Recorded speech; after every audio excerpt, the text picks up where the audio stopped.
You and all other school parent groups about the country, and you must stand united on this and stamp out this frightful assassin of our youth.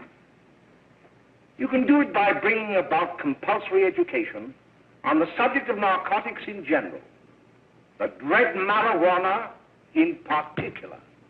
That is the purpose of this meeting, ladies and gentlemen, to lay the foundation for a nationwide campaign by you to demand by law such compulsory education. Because it is only through enlightenment that this scourge can be wiped out.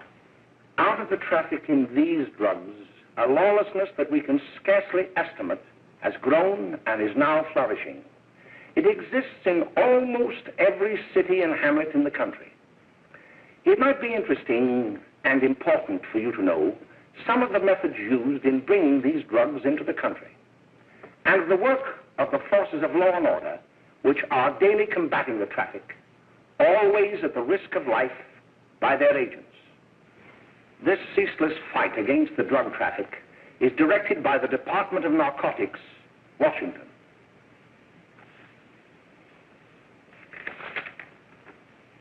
I have received a letter of vital importance from a member of the Narcotics Bureau. I'm going to read this letter to you. My dear Dr. Carroll, the suppression of the use of marijuana and of the forces lurking behind it are the most important jobs this department is now engaged in. At the outset of this letter, there is one vital fact I would like to submit. There is a powerful agency. I speak of the school parent associations of this country, which can be invaluable in stamping out this scourge. Their help, their eternal vigilance, could be the deciding factor in our fight against it. The weed marijuana is grown in every state in the Union. Recently, in the city of Brooklyn, New York, a field of marijuana was found behind a tenement court. The weed was here being cultivated, regularly stripped and dried and sold in schools and at government army posts in and around New York. The dried leaves and berries are ground up and made into cigarettes by a simple hand machine. The deadly narcotic is thus quickly and easily prepared for its market.